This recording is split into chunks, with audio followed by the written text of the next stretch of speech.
សួស្តីអ្នកនរគ្នាខ្ញុំបានយកសាច់រឿងថ្មីយកមកចែកជូនអ្នកនរគ្នាមួយដែលមានចំណងជើងថា Mirrorverse Gothirverse ភពលោកកញ្ចក់ឬក៏ការសងសឹកនៃកម្រិតព្រះដែលរឿងនេះដែរគឺជារឿងថ្មីទើបតែចេញបានប្រហែល chapter តែប៉ុណ្ណោះខ្ញុំយកមកចែកជូនអ្នកទាំងអស់គ្នាផ្ដើមសាច់រឿងរបស់យើងក៏បានឃើញនៅថ្មមួយចំនួនបានអណ្ដែតលើអាកាសហើយយើងបានឃើញនៅតួអង្គរបស់យើងគឺនៅទីនោះផងដែរដែលសម្រេចមួយបានហៅទៅកាន់គាត់ថាលូវៃហើយក៏មានពាក្យសម្ដីមួយបាននិយាយថាមិនមែនពួកយើងគឺជាបងប្អូនបង្កើតគ្នាទេអីហើយអ្វីឯងត្រូវធ្វើដល់ថ្នាក់នេះដែលក្នុងជីវិតរមែងស្លាប់មួយនេះខ្ញុំទៅសួរបញ្ជាអញ្ចឹងតើឯងគឺធ្វើដើម្បីអ្វីទៅហើយអ្វីឯងធ្វើដល់ថ្នាក់នេះចំពោះយើងដែលនេះដែរគឺជាសម្ដីរបស់តួអង្គដែលមានស្រមោលខ្មៅព័ទ្ធជុំវិញដល់ពេលគ្នាក៏មានតួអង្គមួយចាប់ដើមចេញមកដែលគាត់បានកាន់អ្វីនៅនឹងដៃរបស់គាត់ដូចជាប្រដាប់ record សំឡេងអញ្ចឹងគាត់បាននិយាយថាតើឯងនៅចាំរឿងមួយនេះដែរឬអត់តែរឿងរបស់យើងក៏បង្ហាញអំពីវិមាត្របិសាចនិងវិមាត្រមនុស្សធម្មតាបានមានបញ្ហាធ្វើឲ្យពួកវាគឺបានតបជាប់គ្នា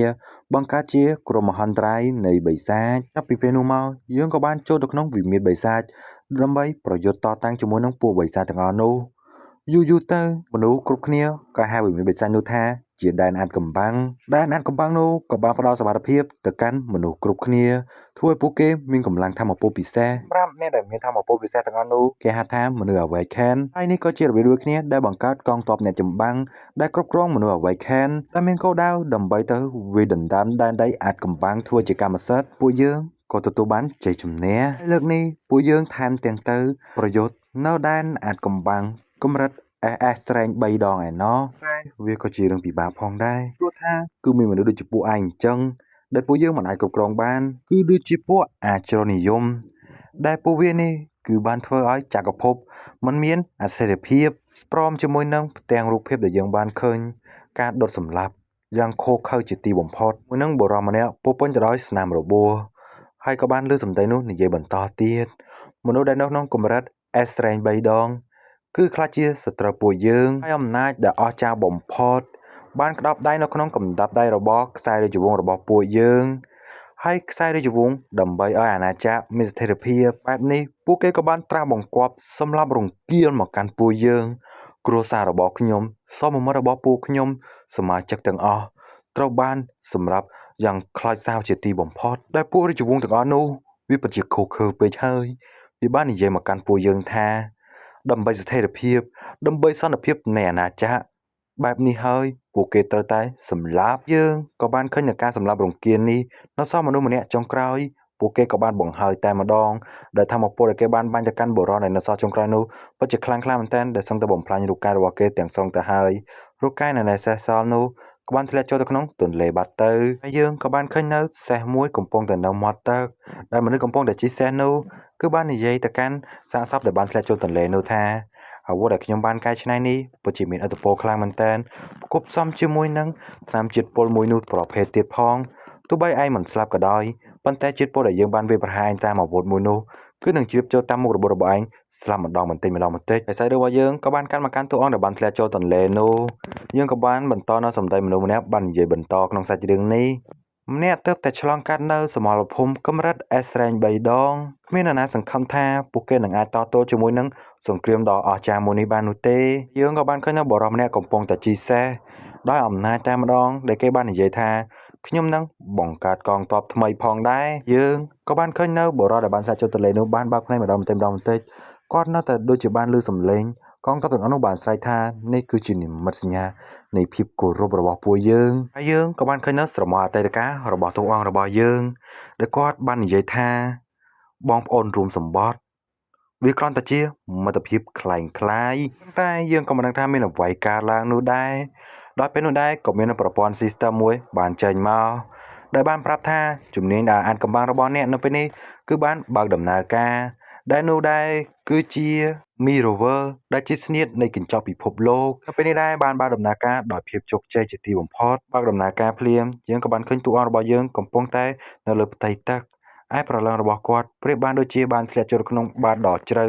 នៃទន្លេភ្លាក៏ចេះតែកន្លងទៅជាច្រើនឆ្នាំយើងក៏បានឃើញនៅទន្លេពោពេញទៅដោយភាពសម្រស់ដ៏ស្រស់ស្អាតនៃទន្លេដោយយើងគឺបានឃើញនៅក្មេងមួយក្រុមកំពុងតែធ្វើបាបទៅកាន់មនុស្សម្នាក់ដែលកំពុងតែចង់បញ្យួរក្បាលសញ្ជងចុះក្រោមដែលពួកគេបាននិយាយទៅកាន់ក្មេងកំពុងតែចង់នោះថាមើលចាអាក្មេងនោះគឺកំពុងតែធ្វើពុតជាងាប់ហើយពិតជាអស់សំណើចខ្លាំងមែនតែនធ្វើពុតជាងាប់យើងក៏បានឃើញនៅក្មេងដែលពាក់អាវខ្មៅនោះបានហត់ទៅវាយក្មេងដែលកំពុងតែជាប់ចំណងភ្ជាប់ជាមួយនឹងសម្ដីថាយើងគ្រាន់តែឃើញមុខដ៏គួរឲ្យស្អប់របស់ឯងនេះណាធ្វើឲ្យយើងគឺក្តៅក្រហាយខឹងតែម្ដងពួកគេពិតជាធ្វើឲ្យទៅកាន់ក្មេងដែលកំពុងតែជាប់ចំណងនោះខ្លាំងមែនតើដែលពួកគេគឺមានគោលបំណងចង់បោះទៅកាន់កូនក្មេងរបស់យើងនេះគឺចូលទៅក្នុងទន្លេ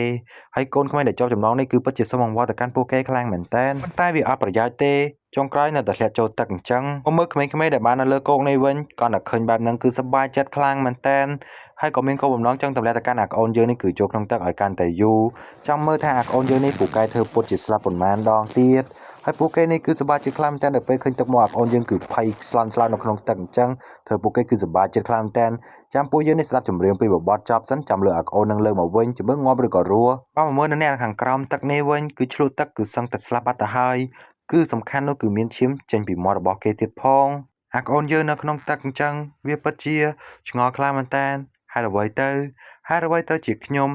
ហេតុអ្វីខ្ញុំត្រូវជួបរឿងដដែលនេះជាច្រើនដងមើលតែទឹកមករបស់អាក្អូនយើងទៅ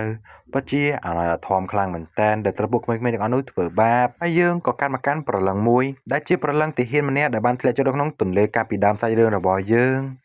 គាត់គឺឆ្ងល់ខ្លាំងមែនតើហេតុអ្វីក៏មានសម្លេងរំខាន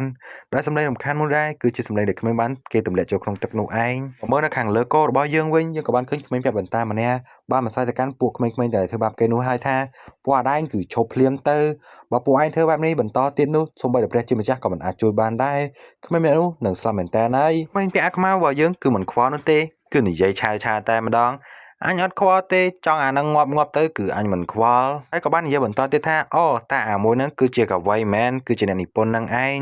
មើលទៅអញក៏គួរតែផ្ដល់នៅជីវិតរបស់វានេះគឺរស់បានបន្តិចទៀតដែរក៏បានតែគៀកកទៅកាន់អាក្អូនពាក់បន្តារបស់យើងហើយក៏និយាយដាក់វាទៀតថាម៉េចអាក្អូនឯងនឹងចង់ជួយវាមើលទៅអាក្អូនឯងក៏ដូចជាវាដែរជាមនុស្សធ្វើពុតដូចតែគ្នានឹងហើយក៏កុំសង្ឃឹមថារកសារសពអាក្មេងនោះឃើញអសោះ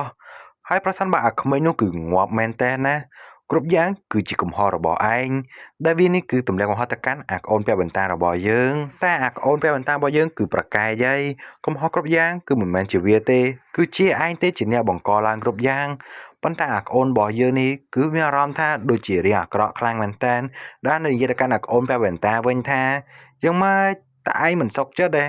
តើចង់ឲ្យយើងនេះគឺចាប់ចងឯងដូចជាអាក្មេងនោះមែនអាក្អូនពាក់អាខ្មៅយើងគឺគៀកស្មាទៅកាន់អាអូនពាក់បន្តាយើងគឺកាន់តែខ្លាំងទៅបាននិយាយថាមើលតើអាក្អូនឯងប្រហែលជាមានកំណត់ថ្មីហើយវានេះគឺចង់ឲ្យអាក្អូនយើងគឺដេកនៅទីនឹងតែម្ដងដែលបំរុងនឹងវាយទៅហើយប៉ុន្តែក៏ធ្វើឲ្យអាក្អូននោះគឺភ្ញាក់ផ្អើលខ្លាំងមែនតើអ្វីដែលនៅខាងក្រៅរបស់ខ្លួននោះគឺជាលលោកសត្វបិសាចជាមួយនឹងអាក្អូនយើងគឺកំពុងតែចងសញ្ញងក្បាលចុះខំនឹងគ្មានអ្នកណាគេជួយវាទេហើយទឹកមករបស់អាក្អូនយើងនេះគឺមិនដូចអំបញ្ញមិញនោះទេឥ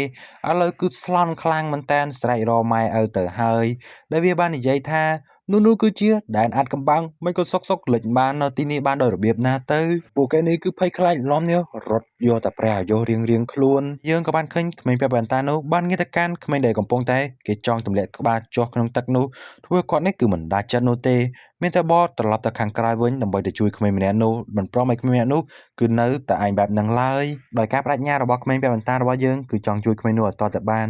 ប៉ុន្តែពេលនេះដែរគេគឺបានឆ្លងចូលមកកាន់ដែនអាត់កំបាំងនៃបិសាចបាត់ទៅហើយអាក្អូនវ៉ែនតារបស់យើងនៅក្នុងដែនដីបិសាចខំប្រឹងខ្សែខ្លាំងមែនតែចង្រៃខ្សែនឹងវាថឹងខ្លាំងមែនស្រែកមិនចេញទេបិសាចក៏ចាប់ដឹងវត្តមានរបស់អាក្អូនវ៉ែនតារបស់យើងបំរុងនឹងវាយប្រហារទៅកាន់គាត់ទៅហើយស្របពេលគ្នាក៏មានដៃមួយបានក្រវួចកអាក្អូនវ៉ែនតារបស់យើងនេះមកខាងក្រោយបានគេចអំពីការវាយប្រហាររបស់បិសាចមើលទៅបរិមម្នាក់នេះពិតជាស្រស់សង្ហាមែនជាមួយនឹងធម្មពលពណ៌ស្វាយរបស់គាត់បានលើកដៃនៅពណ៌ខៀវរបស់គាត់នេះបានតម្រង់ទៅកាន់មុខបិសាចនោះបានប្រើទៅធម្មពលមួយដែលគេហៅថាបន្លាតកប៉ុន្តែនៅពេលដែលបានចេញមកវិញ នោះគ្រាន់តែជាធម្មពលហេលីងតែប៉ុណ្ណោះតែរឿងនេះដែរគឺពិតជាធ្វើឲ្យកូនវិញតារបស់យើងនឹងរត់តែភ័យហើយស្រែកថាអត្តបលយោតែឯងគឺកំពុងតែធ្វើស្អីទៅមិនក៏បាច់ជាប្រត់ធម្មពលទៅកាន់បិសាចទៅវិញហើយអាកូនវិញតារបស់យើងនៅពេលឃើញបិសាចនេះនៅបើកការវិបាកមកកាន់ពួកគេបន្តខំប្រឹងប្រាខែដើម្បីការពារទៅកាន់អាកូនយើងផងដែរហើយយើងក៏បានឃើញថាអាកូនរបស់យើងនេះគឺបានមានប្រព័ន្ធ system មួយបានបង្ហាញទៅកាន់គេសម្រាប់គេថាគឺជាតួប្រដរបស់ទៅ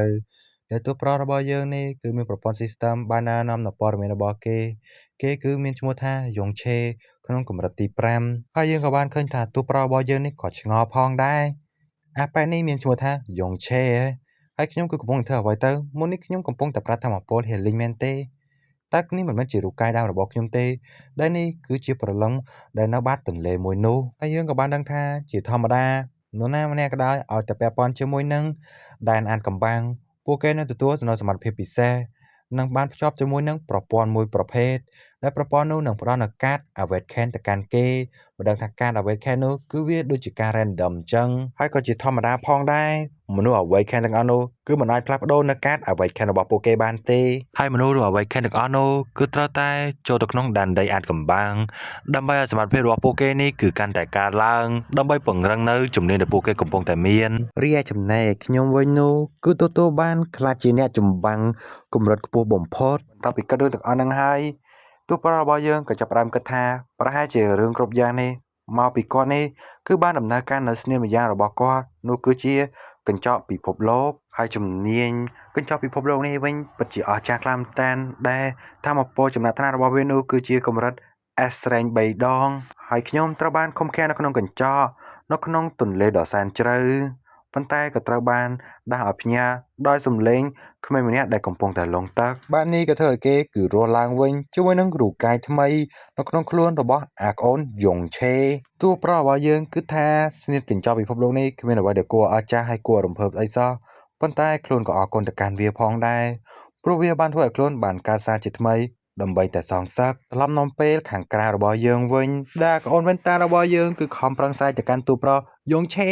ឯងមកជួយអញផងឲ្យលឿនផងវុយយើងទៅបានតែ3សាច់1 2ទេអានេះ3សាច់មកច្រើនណាស់យើងទៅមិនជាប់ទេហើយទូប្ររបស់យើងដូចជាមិនបានស្ដាប់សម្ដីរបស់អាប៉ែវ៉ែនតាសតែសោះកំពុងតែគិតអំពីរាងកាយរបស់ខ្លួន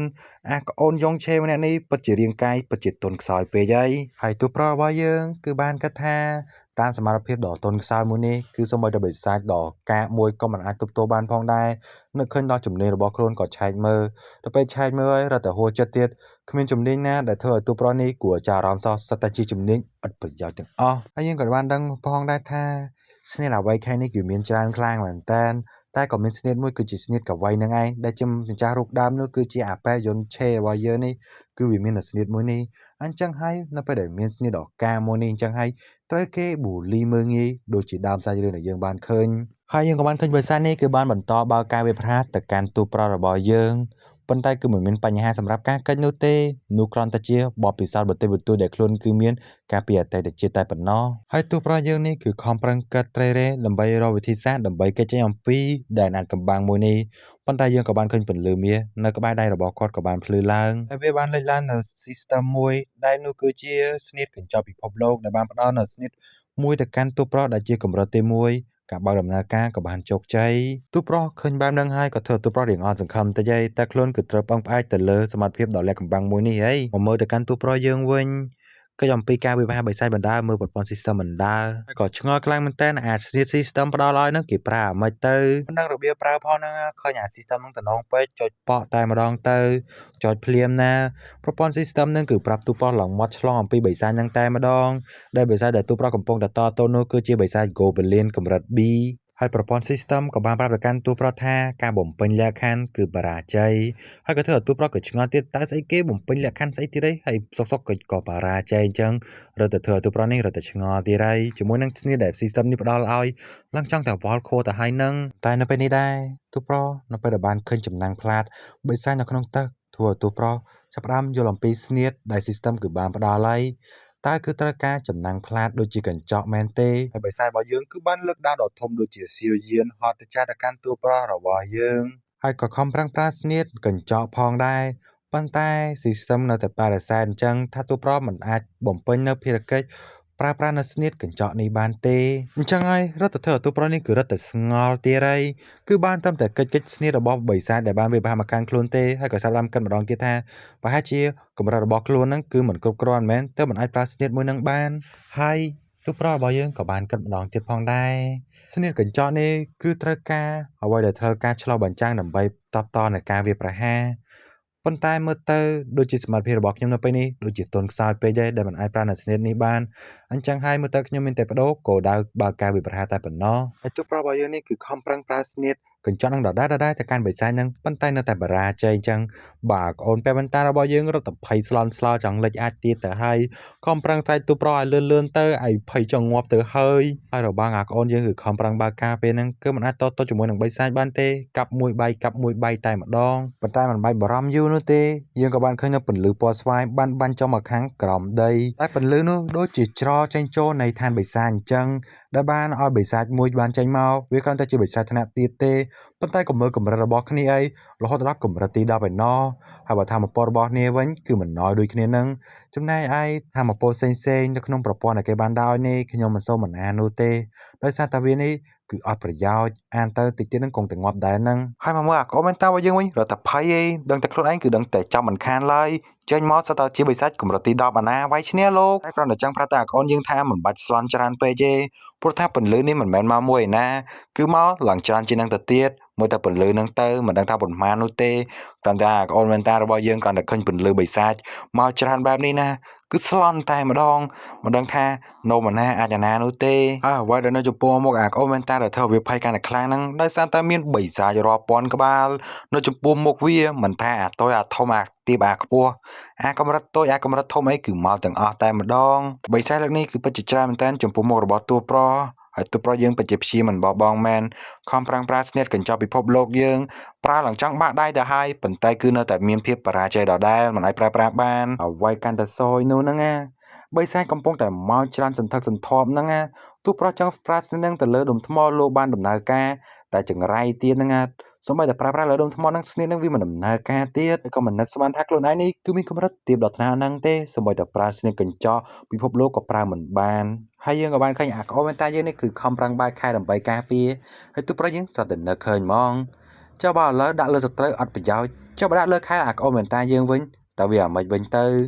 ៅស្នៀតកញ្ចក់ពិភពលោកហើយយ៉ាងសំខាន់គឺកោតកន្លែងហ្នឹងតែម្ដងដូចជា slow motion អញ្ចឹង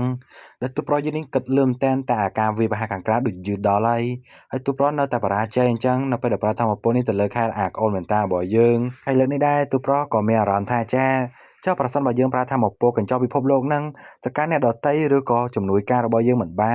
នអាចប្រើប្រាស់ទៅកាន់ភាគីទី3ចុះបើសិនយើងប្រើមកកាន់លើខ្លួនឯងតើវាយ៉ាងម៉េចទៅហើយក៏មិនចង់រងចាំយូរទៀតដែរសម្រាប់ចិត្តប្រើធម្មពលកញ្ចក់ពិភពលោកនេះមកកាន់ខ្លួនឯងតែម្ដងគ្រាន់តែចុចដំណើរការមកលើខ្លួនឯងវិញភ្លាម